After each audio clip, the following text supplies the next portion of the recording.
సింగనమల శాసనసభ్యురాలు బండారు శ్రావణి గారిని మాట్లాడవలసిందిగా కోరుతున్నాం.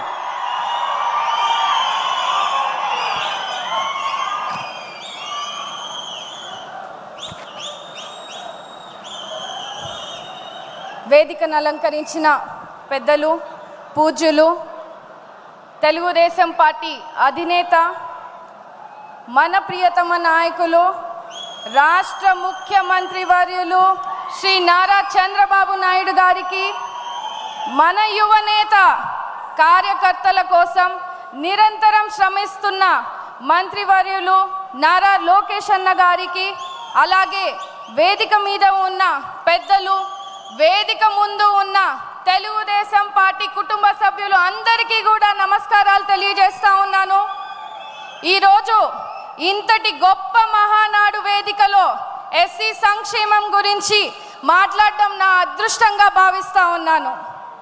దళితుల బాంధవుడిగా మన అన్న ఎన్టీఆర్ గారైతే దళితుల అభివృద్ధిని 27 పథకాలతో దేశంలో ఎక్కడ లేని విధంగా చేసిన మహానుభావులు మన అధినేత చంద్రబాబు నాయుడు గారు, తెలుగుదేశం పార్టీ. ప్రతి దళిత వాడలో కూడా సిమెంట్ రోడ్స్ వేసి మంచినీటి వసతులు కల్పించిన మన యువనేత, మన అన్న నారా లోకేష్ అన్న గారు, తెలుగుదేశం పార్టీ. భూమి లేని నిరుపేదలైన దళితులకు భూమి కొనుగోలు చేసి రైతులుగా మార్చి సమాజంలో గౌరవం కలిగించిన మన తెలుగుదేశం పార్టీ. సామాజిక న్యాయం కల్పించాలని, అణగారిన వర్గాలకు పిల్లల విద్యను అభ్యసించేలా, ఆర్థికంగా అభివృద్ధి చెందాలని, సమాజంలో గౌరవంగా జీవించేలా చూడాలని డాక్టర్ బిఆర్ అంబేద్కర్ గారు కలలు కన్నారు. ఆ మహనీయుడి ఆశయాలను మన అన్న ఎన్టీఆర్ గారు, నేడు అధినేత శ్రీ నారా చంద్రబాబు నాయుడు గారు ఆచరణలో పెట్టి ఈరోజు చూపిస్తున్నారు.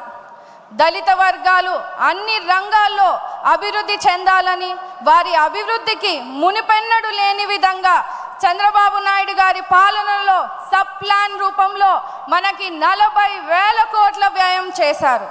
ఎస్సీలకు అనేక అభివృద్ధి సంక్షేమ కార్యక్రమాలు చేపట్టడం జరిగింది.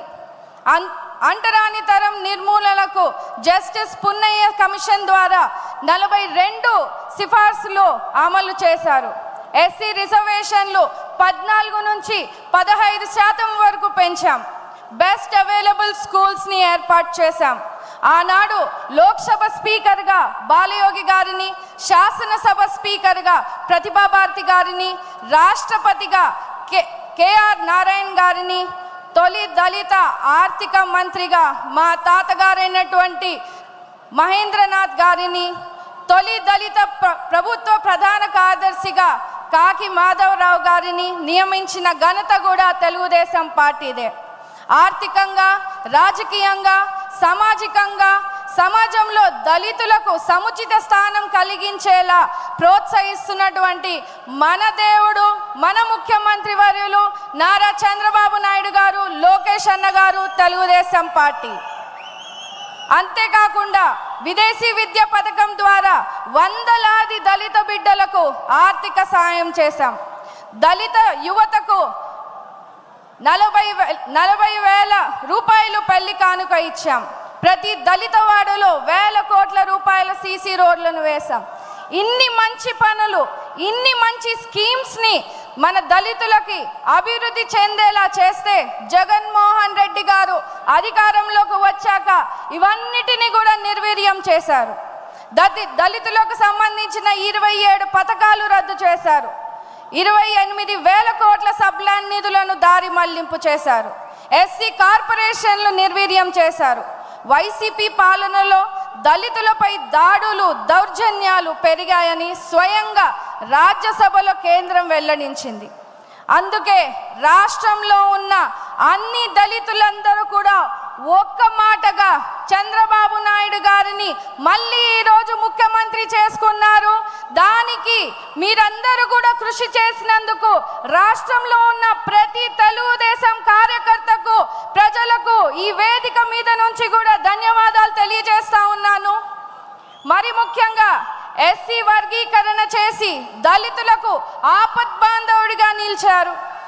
ఈ బడ్జెట్లో కూడా 20,000 కోట్ల రూపాయలు కేటాయించి దళితుల అభివృద్ధికి కృషికి చంద్రబాబు నాయుడు గారు తెలుగుదేశం పార్టీ చేస్తున్నటువంటి పనులకు దళిత జాతి తరఫున అభినందనలు తెలియజేస్తున్నాను సార్.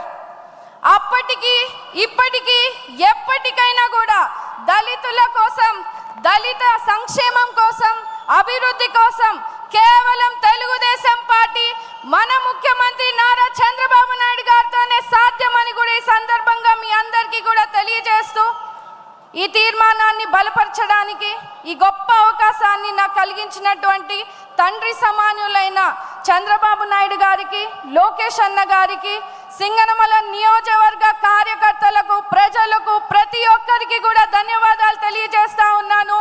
జోహార్ అన్న ఎన్టీఆర్, జై తెలుగుదేశం, చంద్రబాబు నాయుడు గారి నాయకత్వం, లోకేష్ అన్న గారి నాయకత్వం, జై భీమ్.